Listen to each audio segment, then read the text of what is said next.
Hello, it is I, Dr. Cinema. I analyze, diagnose, and movies and explain them to you. And this is a play-by-play movie review.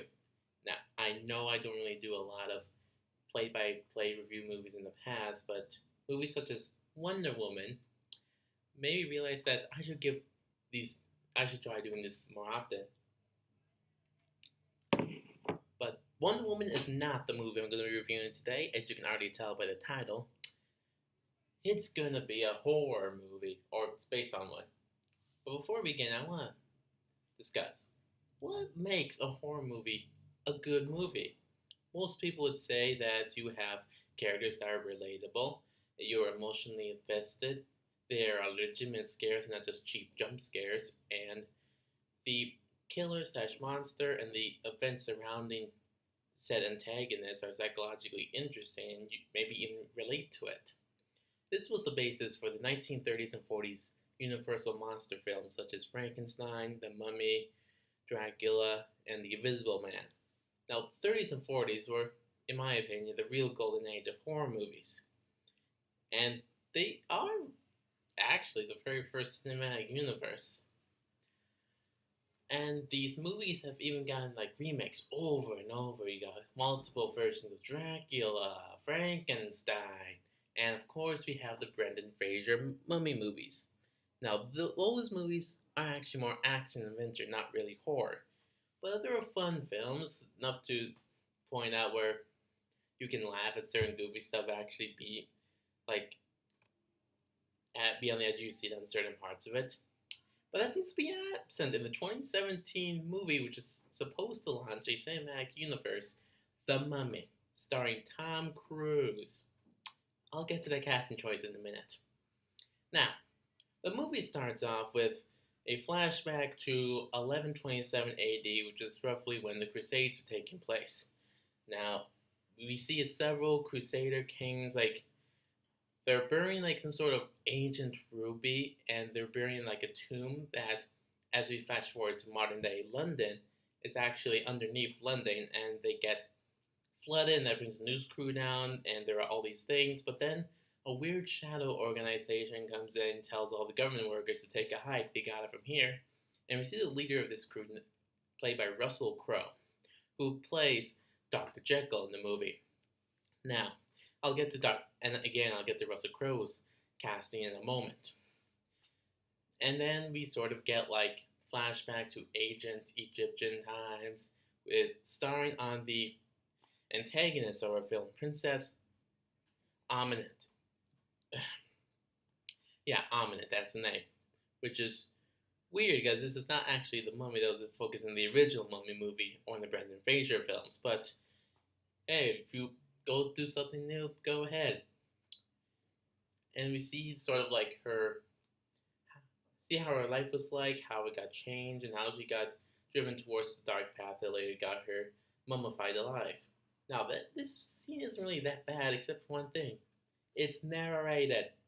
I mean, come on, why are you narrating this? I mean, movie's supposed to be visual. It's fine to do like a little narration if it's like people are actually confused about what's going on, but I think we can guess that she's a princess, but then her dad, the pharaoh, had a son, so of course she ain't gonna get the throne, so she turns to the dark arts. That sort of thing happened. And they pretty much repeat what happens in the scene, like later on in the middle of the movie too, so what the heck, people? But anyway, we we do learn that her dad, a pharaoh, has a son, and so the throne that was promised to her is no longer promised to her. So she turns and she begins turns to Set, which is like the god of death, and in order to like rule the throne, she kills father, parents, and her little brother, and is about to kill her lover in order to like become so that Set could take over the body and be ruled with her side by side. But of course, she stopped and mummified alive and imprisoned. Now, flashback again to present day. I mean, seriously, what's with all the flashback? Come on, people. But anyway, flashback present day Iraq. We're focused on the two main on the main character, Sergeant Nick Morton, played by Tom Cruise, and his friend Corporal Chris Vale. Now, the person who plays Chris, I know better as his role from the show New Girl, which is named Nick. So I just really get confused when I just have the why not just have the corporal person be named Nick, since that's probably easy for everybody. Name the other kid Chris. But anyway, Tom Cruise, yeah, they.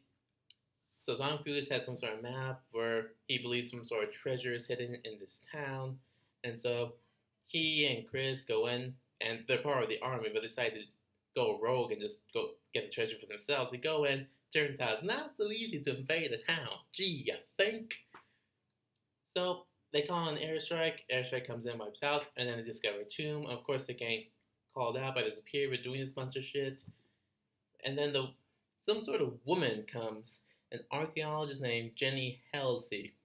Yeah, I don't remember the names of these characters because they're that forgettable. I have to look them up in the Wikipedia plot summary. Yeah, apparently, Nick. Yeah, Nick. The character Nick apparently slept with Jenny, stole the map, and now she's kind of pissed about it. And apparently their punishment for going off on this tomb raid is for them to go down the tomb with Jenny. How is that punishment? Court-martial those punks. This movie's already making me frustrated. But anyway, they go in, see the tomb, a couple weird shit happens, and so Nick says, hey, let's shoot this rope holding it in, and out it comes, the sarcophagus. So they get the sarcophagus, put on a plane, and they're flying it back to London. And this is where it starts, where it's supposed to start to get weird. Like, Corporal Chris becomes possessed, I think, somehow, by the mummy's mind control, I'm assuming. Begins, like, trying to scratch away the ropes that's holding the sarcophagus in. Other people are, like, trying to stop him. And then, like, the possessed Chris attacks. And this sort of leads to a confrontation between Nick and Chris. Now, these guys are best friends. It's very emotional. Nick is very morally conflicted. Fuck that. Nick kills Chris dead. Like, 3 bullets. And he's just like, sorry about using your gun there. Like, what? Really we could have guessed that he was gonna die, but really, you're just gonna shoot him off and, like, not even gonna act like it was important? This movie. Why? Yeah, but the plane begins to crash down in, like, a field sort of near the London area. And then Tom Cruise's character, I'm just gonna call him Tom Cruise now. Come on. He rips through the bag that's usually used for dead bodies, and then Jenny comes in and is like, you're alive? And so they go out for a drink. What? What? He just came back from the dead. Take him right away to your Dr. Jekyll guy, because, yeah, it's kind of obvious this Jenny's guy is working for Dr. Jekyll, but come on. You're really going to be this stupid? So, Tom Cruise's character goes in the men's room, the ghost of Chris tells him that some weird shit's about to go down with the mummy girl. And so, Tom Cruise's character and Jenny, they go out into the field, into the woods where the plane crashed, and then discover that Ahmet is, of course, coming back to life. She has all these, like, zombie minions with her, and she begins to try to take and capture Tom Cruise, because, of course, he's going to be used as a new Fantastic Four set. But, of course, she realizes that the dagger that she's going to kill him with can't be used unless the ruby is with it.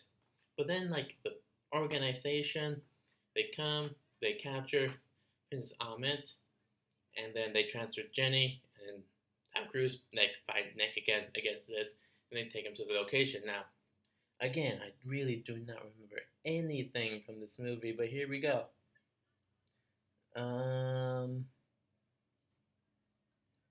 Yeah. So, and this is where Nick finally meets Dr. Jekyll face to face. Now, in this movie's defense, Russell Crowe as Dr. Jekyll is probably one of the few saving graces of this movie. And yeah, he plays his part pretty well. Like, okay, this is where I'm going to bitch about the casting choices here. Like, in the past, when the 30s and 40s, like, Universal hired these, like, more classically trained actors to portray the monsters, such as Dracula. And these classically trained actors, like, could find a way to bring emotion and depth and sympathetic ties with the viewers and the creature itself, and that was a very good and actually kind of brilliant choice back then. And this is what the Universal is trying to do with their monsters now. But here's the problem, though.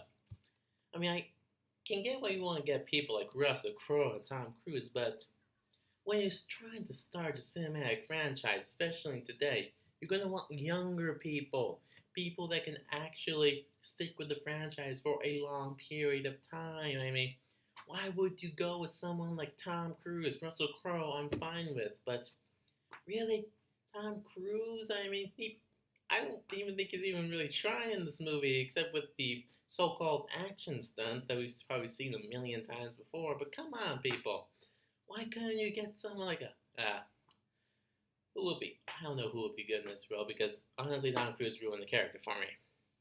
But yeah, Nick and Dr. Jekyll meet face to face, tells them that the organization is Prodigum.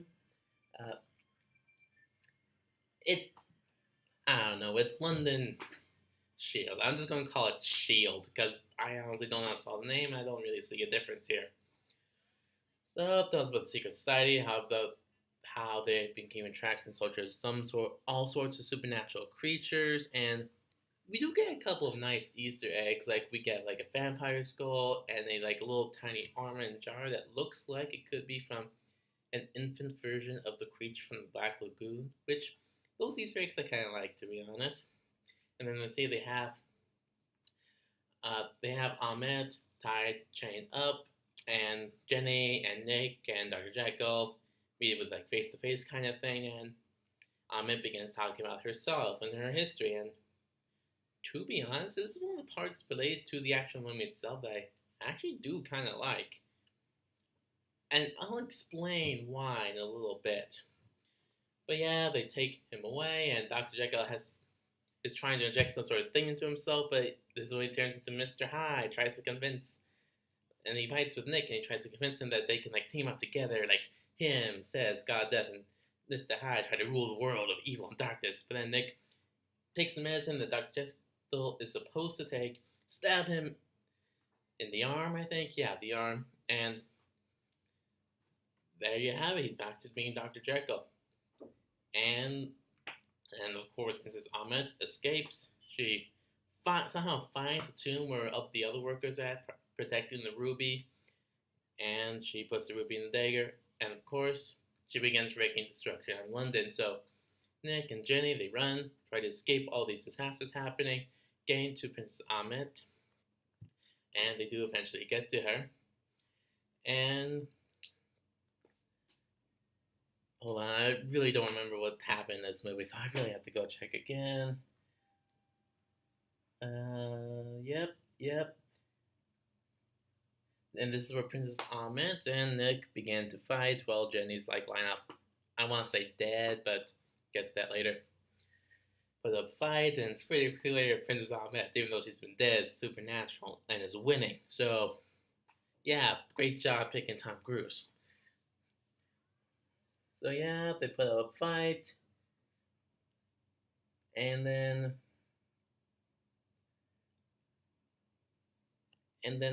somehow though Nick gets the dagger away from Ahmed, and he begins to try to destroy the ruby, but then he sees Jenny. She's lying there, possibly dead. So he stabs himself.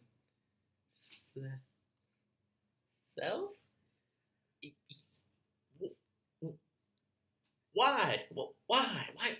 What? You don't even really know this woman. She's been lying and deceiving you this whole time. You could not possibly love her that much to stab yourself and risk of being possessed by the god of death. What is your deal? I mean, why? You're stupid. You even told her the only reason he saved her life on the plane is because he thought there was another parachute for her. Yeah, that's right. He saves her life by giving her a parachute because he thinks there's another parachute for him, and it's kind of a dickish move to say that to her, but kind of my besides whole it was the right thing to do kind of thing, I guess. So Damn Selfing begins to get possessed by Set, and you can see that he's beginning to join Ahmed, ready to rule the world. But then, like, of course, the body sees Jenny, and Snake somehow fights him back and kills Ahmed and uses Set's powers to resurrect Jenny. And Jenny wakes up and he sees Snake, like, in the shadows trying to keep control of his body. Okay, now I'll talk about why I think there are some parts I actually like. You see, the real magic with the 30s and 40s movies of Dracula, Frankenstein, The Invisible Man, the reason why those characters were so iconic, so memorable, was because, like, you were afraid of the monsters, you were in fear of them, but you were also afraid for them. You were sympathetic, you could relate to them. A lot of these creatures were just human beings that just took one step over the line over what was considered morally good and bad. I mean, it, it really showed the darkest thing exists inside all of humanity and how close we are to actually becoming a monster ourselves. That's what makes them so memorable. And they do, to this movie's very little credit, actually try to do that, and it kind of works.